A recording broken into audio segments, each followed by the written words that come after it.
अस्सलामुअलैकुम, आप देख रहे हैं समा। मैं हूं फवाद ज़ैदी और मैं हूं सबा शेख। बुलेटिन का बाकायदा आगाज करेंगे। साहम खदीजे ISPR ने नवाज शरीफ से डील से मुताल्लिक अफवाहों और कयासा आराइयों को बेबुनियाद करार दे दिया। कहा, क्या सबूत है कि कोई डील कर रहा है? शाम को प्रोग्राम्स में बातें होती हैं। इस्टेब्लिशमेंट ने ये कर दिया, इस्टेब्लिशमेंट ने वो कर दिया, इस्टेब्लिशमेंट को इससे बाहर रखें। सिविल मिलिट्री ताल्लुकात में कोई मसला नहीं। हुकूमत अवाम और अफवाज पाकिस्तान में खलीज पैदा करने के लिए मुनज़्ज़म मुहिम चलाई जा रही है। मुल्क और बैरून मुल्क बैठे लोगों को, इदारों और शख्सियात को निशाना बनाया जा रहा है। फेक न्यूज़ और झूठे प्रोपेगेंडे से पाकिस्तान को नुकसान पहुँचाने वालों को नाकामी होगी। What is the evidence कि कोई डील कर? स्पेकुलेशन है, कयास आ रही हैं, एब्सोल्युटली बेसलेस स्पेकुलेशन। अगर कोई इस तरह की बात कर रहा है डील की, मैं आपसे रिक्वेस्ट करूंगा कि उन्हीं से सवाल करें कि कौन कर रहा है डील। ऐसी कोई चीज़ नहीं है। और अगर कोई ऐसी बात करता है तो मैं आपसे सिर्फ ये रिक्वेस्ट करूंगा कि उसकी डिटेल भी उनसे जरूर मांगें। My understanding, I am very clear on that. इसको जितना कम इस पर बहस की जाए उतना हमारे मुल्क में फाद में बेहतर है। सिविल टू मिलिट्री रिलेशन की बात की, अल्हम्दुलिल्लाह कोई उसमें मसला नहीं है। अफवाज गवर्नमेंट ऑफ पाकिस्तान का एक सबसर्विएंट इदारा है, उनके अहकामात के मुताबिक काम करते हैं एंड दैट इज इट। इससे ज़्यादा मजीद किसी किस्म की स्पेकुलेशन करनी भी नहीं चाहिए। शाम को TV प्रोग्राम में हर जगह पे इस्टेब्लिशमेंट ने ये कर दिया, उसने वो कर दिया। मेरी आपसे रिक्वेस्ट है कि इस्टेब्लिशमेंट को इस बहस से बाहर रखें। कुछ अरसे से पाकिस्तान के इदारों के खिलाफ एक मुनज़्ज़म मुहिम चलाई जा रही है, जिसका बुनियादी मकसद हुकूमत, अवाम और अफवाज पाकिस्तान के दरमियान खलीज पैदा करना और इदारों पर अवाम के एतमाद को ठेस पहुँचाना। हम ऐसी तमाम सरगर्मियों के हवाले से न सिर्फ आगाह हैं बल्कि उनके मुख्तलिफ लिंकेजेस से भी वाकिफ़। पाकिस्तान में और पाकिस्तान से बाहर बैठे वो लोग जो हाफ ट्रूथ्स, फेक न्यूज़ और मन खड़क झूठे प्रोपेगेंडे से इदारों और शख्सियात को निशाना बनाकर पाकिस्तान को नुकसान पहुंचाने की कोशिशों में हमतन मसरूफ़ हैं। ये लोग पहले भी नाकाम हुए थे और आइंदा भी नाकाम होंगे इंशाल्लाह। अफवाज पाकिस्तान की ताकत अवाम है और इस रिश्ते में दरार डालने की तमाम कोशिशें इंशाल्लाह नाकाम होंगी। वज़ीर इत्तलात फवाद चौधरी कहते हैं, अपोजिशन अपनी सियासत के लिए सहारे ढूंढ रही थी। अच्छा हुआ जनरल साहब ने आज वाज़े कर दिया। एहसन इकबाल बोले, हम तो पहले ही कहते थे कि डील की सियासत पर यकीन नहीं रखते। मौलाना फजल रहमान ने कहा कि वो PDM के सरबराह हैं मगर उन्हें किसी डील की कोई इत्तला नहीं थी। DG ISPR ने डील और ढील की बातों की दो टोक तरदीद कर दी। एहसन इकबाल से सवाल हुआ तो बोले, हम तो पहले से ही कहते थे कि नून लीग डील की सियासत पर यकीन नहीं रखती। मैं DG ISPR साहब का शुक्रिया अदा करता हूँ कि मीडिया शायद हमारी बात को इतना वजन नहीं दे रहा था। मैं उनका शुक्रगुजार हूँ कि उन्होंने इसको वाज़े कर दिया है। मुस्लिम लीग नून की डील सिर्फ पाकिस्तान के आइन के साथ है और पाकिस्तान के अवाम के साथ है।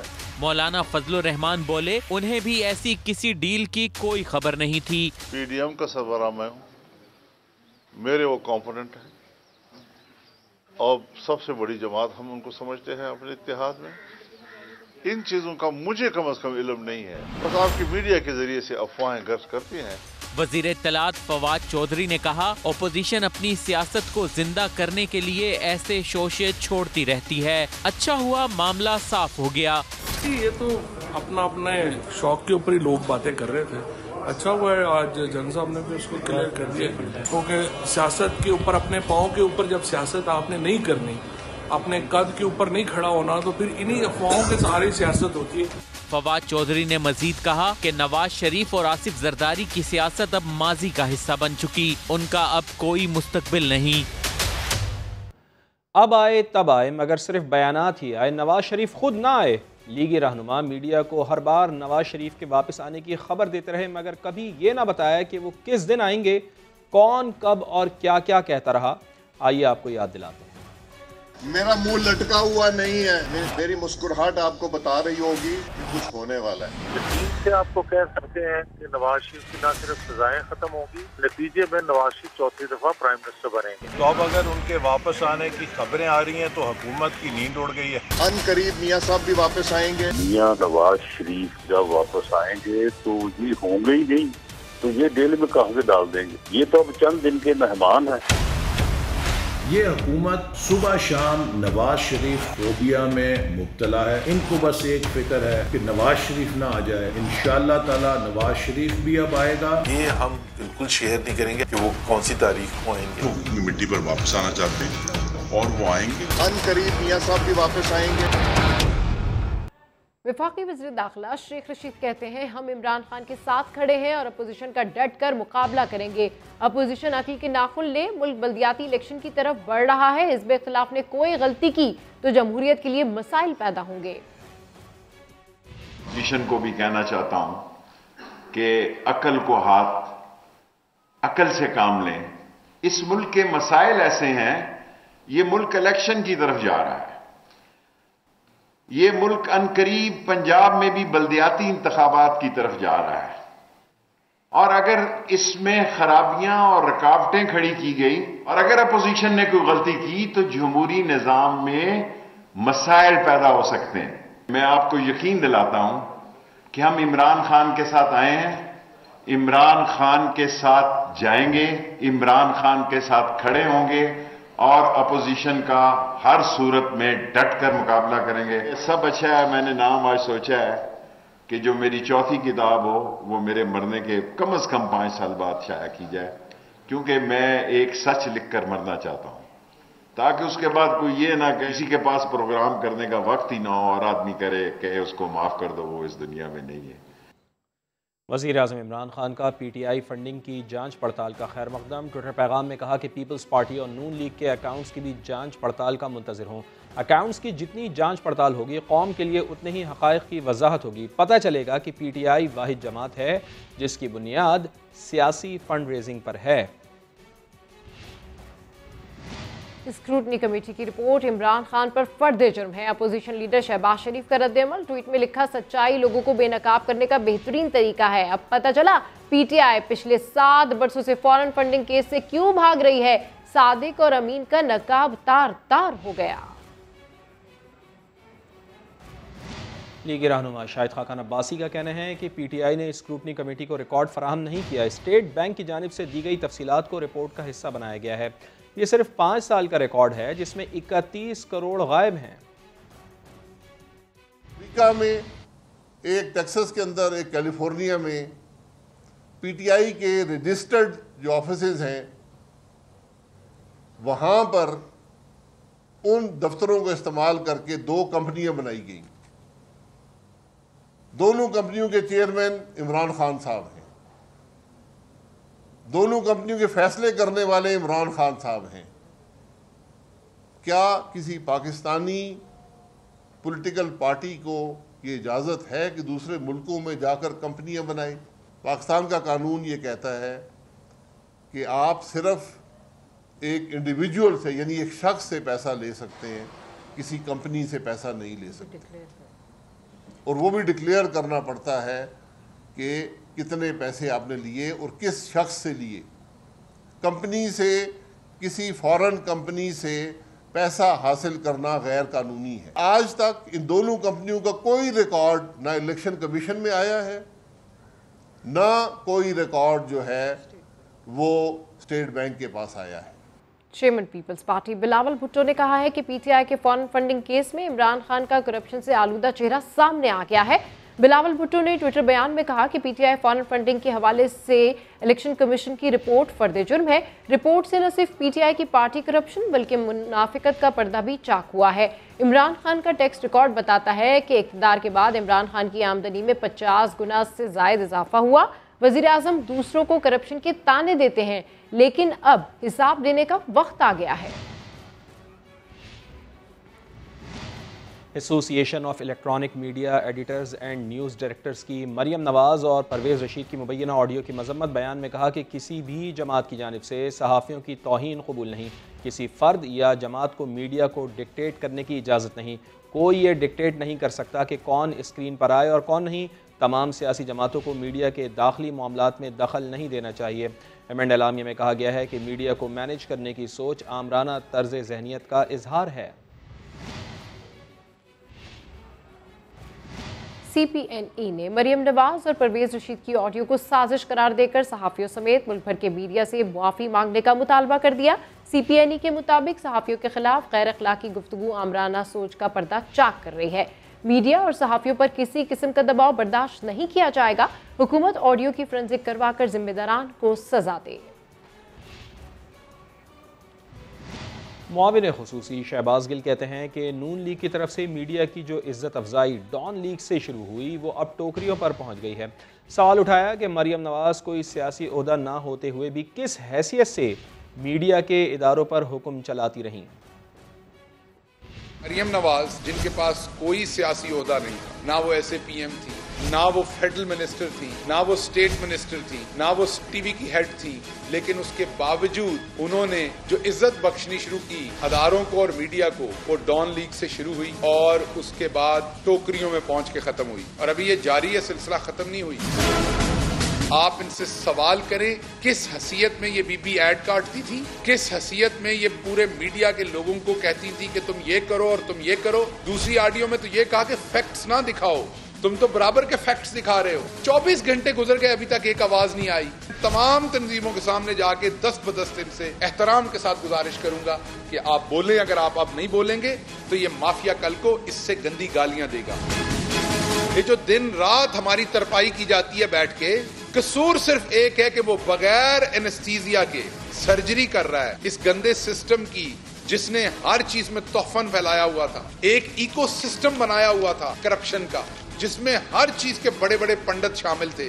तो सवाल पूछता आपने कर क्या लिया? अभी आपको बताया है सड़कें आधी कीमत पे बना रहे हैं। अभी आपको बताया कि शुगर के अंदर डबल टैक्स कलेक्ट कर लिया है। वज़ीर आज़म इमरान खान ने हकला डेरा इस्माइल खान मोटरवे का इफ्तिताह कर दिया। खिताब में कहा 25 साल से कह रहा हूँ पाकिस्तान का सबसे बड़ा मसला करप्शन है। माजी में 100% से ज्यादा पैसा सड़कें बनाने पर खर्च किया गया। कम अज कम 1000 अरब रुपया लोगों की जेबों में गया।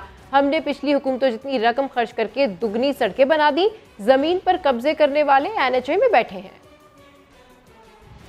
ज्यादा 4 लेन के ऊपर 2013 में जो कॉन्ट्रैक्ट थे और ये वेबसाइट के ऊपर है, दुगने से ज्यादा पैसा खर्च किया गया पर किलोमीटर जो आज है। तो इसका मतलब कि ज्यादा सड़कें बन सकती थी अगर पैसा चोरी ना होता। ये साबित है, ये फिगर जो दिए आपने मुराद, ये पब्लिश करें अखबारों में, बार बार लोगों को बताएं। कैसे हो सकता है कि 2013 में सड़कें ज्यादा महंगी बन रही हैं 2021 से?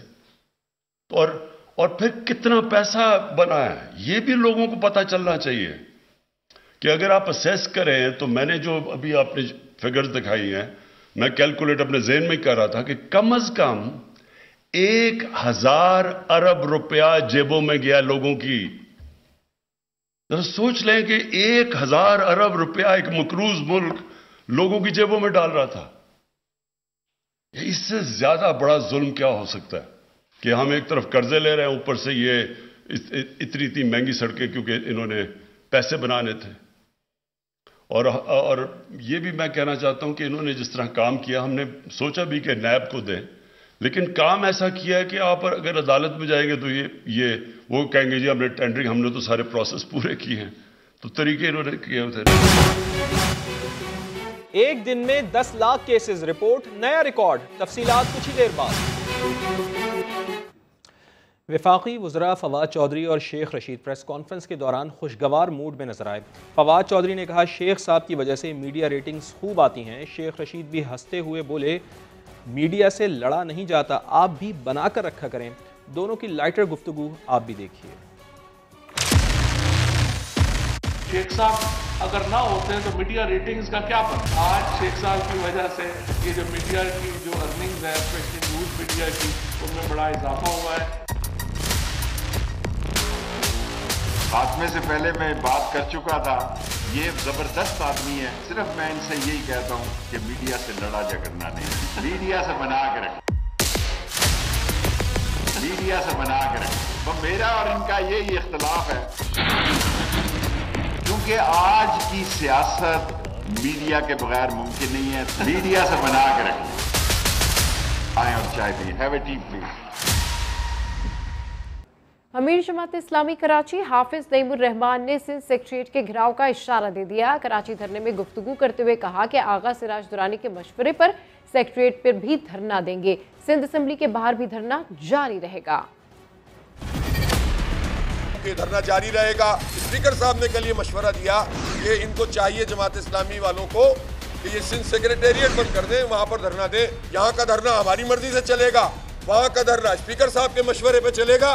तो इंशाअल्लाह ताला उसको भी प्लान कर रहे हैं। आपकी नूरा कुश्ती जो एमक्यूएम के साथ हमेशा से रहती है, ये पूरी कौम को बेवकूफ बनाने के लिए है। तमाम इदारों के ऊपर हुकूमत ने कब्जा करके रखा हुआ है, इसलिए गलत बयानी से काम न ले। आप धोखा दे रहे हैं, आप बताएं कौन सा इख्तियार आप मेयर को दे रहे हैं। मुराद अली शाह साहब, आपकी अक्सरियत आपको मुबारक हो, लेकिन ये अक्सरियत आइन के अल्फाज, आइन की स्पिरिट और आइन की हिदायत के बरखिलाफ फैसला करने की मजाज ही नहीं है। आपने रियासत को थ्रेट दिया, आपने कहा कि अगर आप हमारी अक्सरियत को नहीं मानेंगे तो हम कुछ और सोचने पर मजबूर होंगे। आपने तो पाकिस्तान की रियासत, पाकिस्तान को धमकी दी थी, लेकिन सिंध के आवाम ने आपकी इस धमकी को भी मुस्तरद कर दिया। नहीं हो सका यहाँ सिंधी महाजिर फसाद। सिर्फ 2% पानी। मुराद अली शाह, अगर तुम्हें विफाक नहीं देता तो तुम कराची के लोगों से ये दुश्मनी क्यों निकाल रहे हो? अगर तुम्हारे सूबे का ये हिस्सा है कराची, जिसको तुम नहीं समझते हो, अमलन हर दफा ये ऐलान करते थे 200 बसें आ रही हैं, 500 बसें आ रही हैं, 2000 बसें आ रही हैं। 14 साल निकाल दिए इन्होंने, एक बस भी नहीं आई।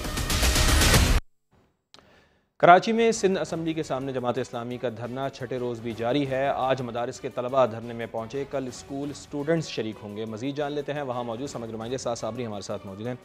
साथ धरने में आज क्या सरगर्मियाँ रहीं, बताइए। छठा दिन है जबकि जमात इस्लामी सिंध असेंबली के बाहर एहतजाजी धरना देकर बैठी हुई है।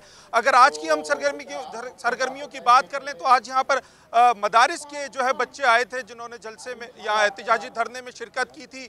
और अभी बताया जा रहा है कि कल यहाँ पर स्कूल के तलबा आएंगे और उसके बाद परसों जो है वो यहाँ पर अमीर जमात इस्लामी सिराजुल हक साहब की आमद भी मुतवक्के है।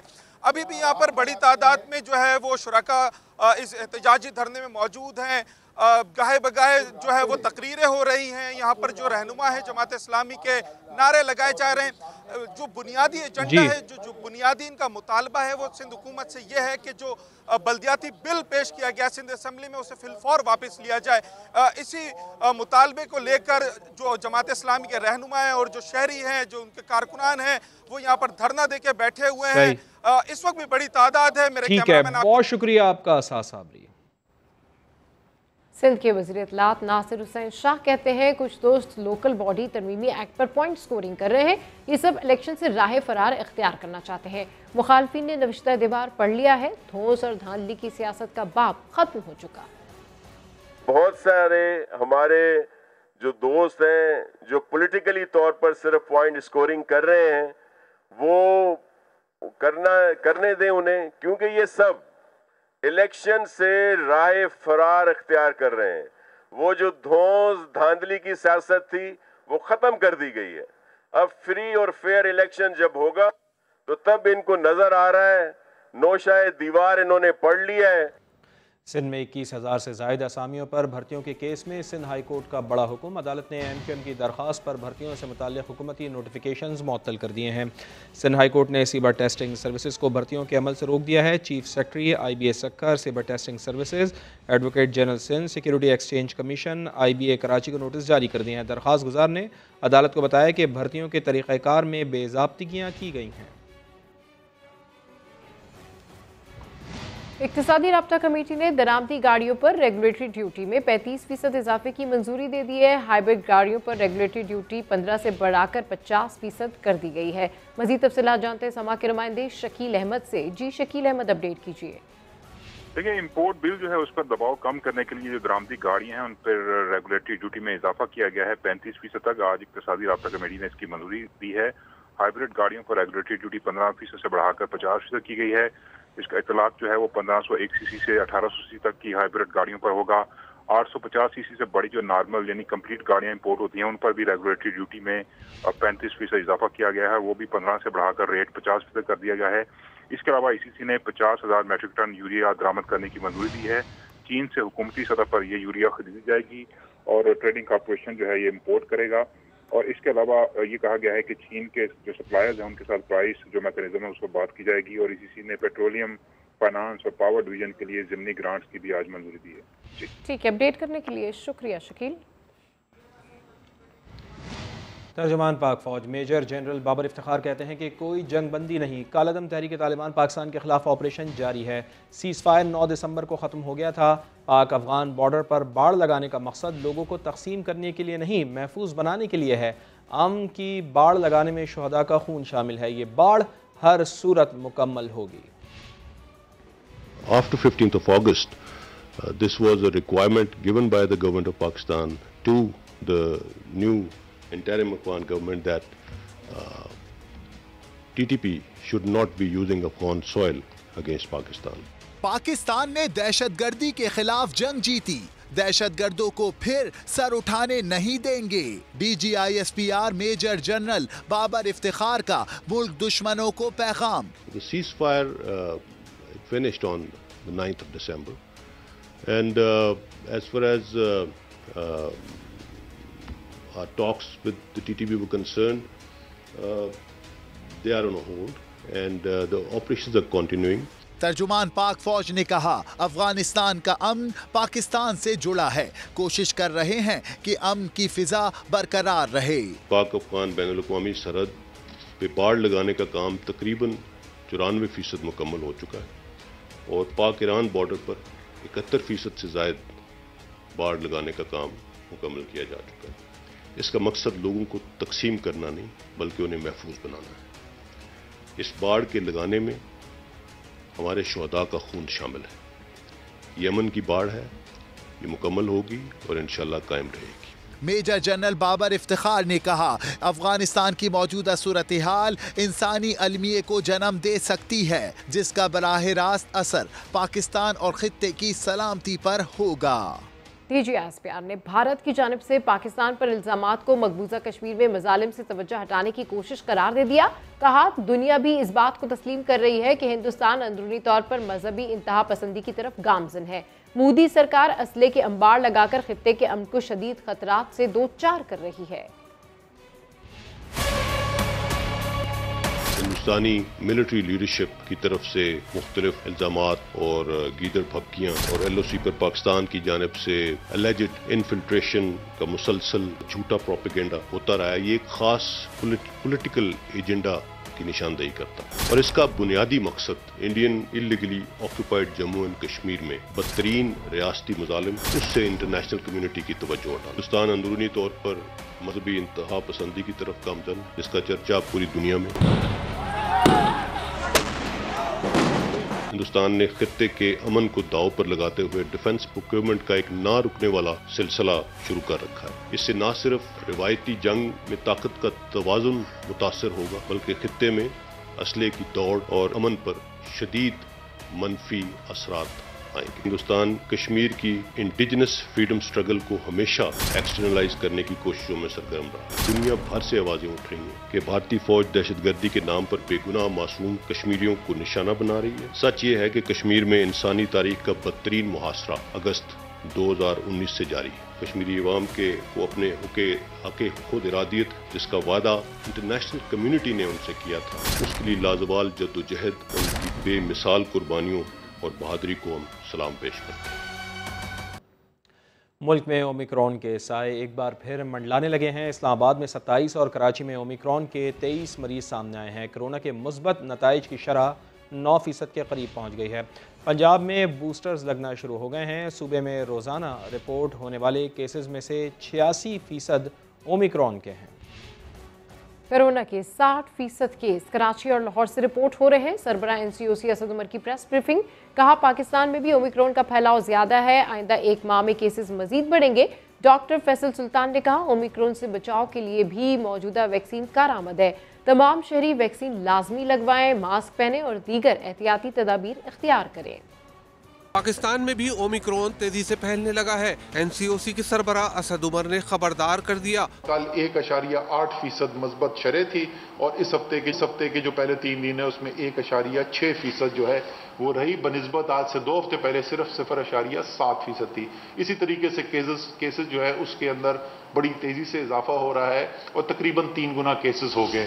कोरोना का नया रूप भी बड़े शहरों में ज्यादा वार कर रहा है। सिर्फ कराची और लाहौर जो हैं 60% केसेस हमारे सिर्फ इन 2 शहरों से, पूरे मुल्क के 60% केस सिर्फ इन 2 शहरों से आ रहे हैं। मजमूई तौर पे सिंध में तो सूबे में सिर्फ 166% का इजाफा हुआ है केसेस के अंदर पिछले आप समझ लें तकरीबन 2 हफ्ते के अंदर, लेकिन इसी अरसे के अंदर कराची में 940% का इजाफा हुआ। डॉक्टर फैसल सुल्तान ने कहा कि मौजूदा वैक्सीन ओमिक्रॉन से बचाव के लिए भी कारआमद है। इस वेरिएंट, इस किस्म से बचाव के लिए जो मौजूदा वैक्सीन हैं वो भरपूर तरीके से सख्त बीमारी से तो बाहर कैफ हमें बचा रही हैं और बचाएंगी। सूरत हाल में जिन लोगों ने दूसरी डोज नहीं लगाई, 1 डोज लगा के भूल गए हैं या कुछ कोताही बरती है, खुदारा वो जाके दूसरी डोज वैक्सीन की लगवाएं।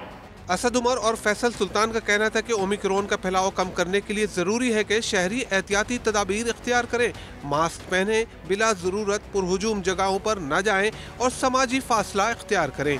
कराची की हैदरी मार्केट पार्किंग के ठेके में 72 लाख की गड़बड़। समा की इन्वेस्टिगेटिव रिपोर्ट पर पार्किंग का ठेका मंसूख कर दिया गया, मगर केएमसी को चूना लगाने वाले अफसरान के खिलाफ कोई कार्रवाई नहीं की गई। एडमिनिस्ट्रेटर कराची मुर्तजा वहाब कहते हैं ठेका मंसूख करने का ऑर्डर जारी कर दिया है। हैदरी मार्केट वाली बात की, कुछ लोग बड़े इन्फैचुएटेड नजर आते हैं उस चीज़ के साथ। वो कॉन्ट्रैक्ट कैंसिल हो चुका है, वो मैंने ऑर्डर दे दिया, कॉन्ट्रैक्ट कैंसिल हो गया है। उस रिपोर्ट के अंदर कुछ इबाहम था कि किस शख्स की लापरवाही से वो चीज़ हुई थी, उसको दूर करने के लिए मैंने कुछ क्वेरीज रेज किए हैं। जैसे वो एविडेंस मेरे पास आ जाएगा उन अफसरान के खिलाफ भी कार्रवाई की जाएगी। लेकिन जो सवाल उठाया गया था कि वो कॉन्ट्रैक्ट गलत तरीके से दिया गया, उस कॉन्ट्रैक्ट को मैं कैंसिल कर चुका हूँ। तो हैदरी पार्किंग के ठेके की मनसूखी के बारे में मजीद बात करेंगे। समग्र नुमाइंदे मोहम्मद अली हफीज़ हमारे साथ मौजूद हैं। अली हफीज़, आप ही की ये रिपोर्ट थी और इसके ऊपर अमल भी हुआ है। मुर्तज़ा वहाब ने ठेका मनसूख करने का ऐलान भी कर दिया है, मगर 72 लाख रुपए का चूना लगाने वाले अफसरान के खिलाफ कोई कार्रवाई नहीं की गई है। इसकी क्या वजह है अली? जी बिल्कुल, बल्दिया उज़्मा कराची में 4 पार्किंग के ठेकों में जो बदनवानी हुई थी, साथ हमारे मुकम्मल रिपोर्ट नशर की थी। उसके बाद एडमिनिस्ट्रेटर कराची ने ऐलान किया था कि तहकीकाती कमेटी काम करेगी, तहकीकाती रिपोर्ट के बाद जो है अफसरान के खिलाफ कार्रवाई की जाएगी। लेकिन हुआ ये सिर्फ दिखाने के लिए जो है हैदरी पार्किंग साइट का ठेका मनसूख करने का ऐलान किया गया है। लेकिन जो 3 अफसरान जो तहकीकात में नामजद हुए थे और उनको बताया गया था कि उन्होंने गलत काम किए, उन्होंने गड़बड़ की, उन्होंने करप्शन किए ठेकों में, उन अफसरान को जो है बजाय उनके खिलाफ कार्रवाई करने के एडमिनिस्ट्रेटर कराची उनको तहफ़्फ़ुज़ फराहम कर रहे हैं। इस तरह साबित हो गया कि केएमसी में जो करप्ट सिस्टम है, जो पार्किंग माफिया सपोर्ट करता है, उसको जो है बचाया जा रहा है। तहकीकाती कमेटी की फाइंडिंग जो है वो कहा था मुर्तज़ा कुछ नहीं करेंगे समय के साथ, लेकिन उस रिपोर्ट को छुपाया जा रहा है और दिखावे के लिए सिर्फ ऐलान कर दिया। 1 माह का गुजर गया है, बातें कर रहे थे मुर्तज़ा सिद्दीकी, फिर अब दिखाने के लिए कहा गया है कि ठेका मंसूख कर दिया। जब ठेका गलत हुआ है, जो प्रेशर की गई है, चाहे चार्ज पार्किंग हो या ऑफिस कमेटी मेंबरान, उनको बचाया जा रहा है। और लगता है कि जो असर को रखने वाले अफराद, ठीक है, बहुत शुक्रिया आपका अली हफीज़। लाहौर में पाकिस्तान पीपल्स पार्टी के रहनुमा प्रेस कॉन्फ्रेंस कर रहे हैं। नहीं है और ना होना चाहते हैं, इस पर क्या कहेंगे? देखिए, बड़ी अच्छी बात की, मैंने भी कुछ पॉइंट्स देखे डीजी एसपीआर की तरफ से आए हैं कि उसमें नहीं, और हम चाहते हैं, हम पहले दिन से हमारे पार्टी के चेयरमैन बिलावल भुट्टो ज़रदारी साहब कह रहे हैं कि हर इदारे को अपने जुरिस्डिक्शन में रहकर काम करना चाहिए, सियासतदानों को सियासत करनी चाहिए और बाकी इदारों को बाकी। हमने ये नहीं कहा था कि हमने रब्ता किया है, प्रेसिडेंट साहब ने ये कहा था कि हमें मैसेज किसी की जरूरत है, डायरेक्ट रब्ता नहीं हुआ। और 27 तारीख की बिलावल भुट्टो ज़रदारी साहब की आप स्पीच देख लें, जिसमें उन्होंने इस बात पे बात की और उन्होंने ये बात की थी कि जो लोग कंप्रोमाइज़ करते हैं, जो लोग इस्टेब्लिशमेंट के साथ बातें करते हैं, उनका शहीदों का कब्रिस्तान नहीं होना। और एक और बात भी मैं इस पे ऐड करता चलूँ कि आज चेयरमैन साहब ने अपनी लीगल टीम को मुबारकबाद पेश की, जो 16,000 मुलाजमीन इस हुकूमत ने निकाले थे। पाकिस्तान पीपल्स पार्टी की लीगल टीम ने उनको सुप्रीम कोर्ट के ज़रिए दोबारा बहाल किया। इसका मतलब ये है कि हमने तीसरी दफ़ा उनको नौकरी पे जो है वो नौकरी देने के बाद, नौकरी देते हुए और आज तक तीसरी दफ़ा उनको तो आप इत्तेफाक करते हैं कि फौजी तर्जुमान से के एस्टेब्लिशमेंट का सियासत में कोई रोल नहीं है और मुज़ाकरात। पीपल्स पार्टी के रहनुमा इस वक्त प्रेस कॉन्फ्रेंस कर रहे थे, जिसका कुछ हिस्सा आपने डिप्टी कमिश्नर के ओहदे के लिए ग्रेजुएशन के बाद CSS का इम्तहान लाजमी शर्त, लेकिन इस्लामाबाद में 5वीं क्लास की तालिबा ही डिप्टी कमिश्नर लग गई। माजरा आखिर है क्या, अरहम खान की रिपोर्ट में जान लीजिए। हटो बचो, नई डीसी साहिबा आई हैं, मिजाज की भी बड़ी सख्त हैं। हेलो, मैं डीसी रुबैका बात कर रही हूँ। जितने भी शहर में मसले हैं उनकी रिपोर्ट मुझे हल करके दें। सड़क पर तालीम हासिल करने वाली रुबैका शहबाज छोटी सी उम्र में ही डीसी की कुर्सी तक पहुंच गयीं। लेकिन हैरान मत हो, इनके इस ओहदे की मुद्दत सिर्फ 1 घंटा है। रुबैका ने बड़े होकर डिप्टी कमिश्नर बनने की ख्वाहिश जाहिर की तो डीसी हमजा शफकात ने उनका ये ख्वाब 1 घंटे की एजाजी डीसी बनाकर पूरा कर दिया। नए बच्चे हैं, उनको हम इंस्पायर कर सकें ताकि वो आए, हमारे दफातर को देखें, ऑफिसेस को देखें। रुबैका ने 1 घंटे के लिए मिले ओहदे का पूरा लुत्फ उठाया, मुकम्मल प्रोटोकॉल के साथ शहर का राउंड लगाया। 1 घंटे के लिए डिप्टी कमिश्नर बनाकर सिर्फ रुबैका के ख्वाब को पूरा ही नहीं किया गया, मकसद ये पैगाम देना भी था कि स्कूल तक ना पहुंचने वाले बच्चों को भी मुनासिब मौके मिलने चाहिए ताकि वो अपने ख्वाबों की हकीकी ताबीर पा सकें। कैमरामैन ज़ियाफत अब्बासी के साथ अरहम खान, समा, इस्लामाबाद। बुलेटिन से फिलहाल इतना ही। एक ब्रेक के बाद हाजिर होंगे हेडलाइंस के साथ। आप देखते रहिए समा।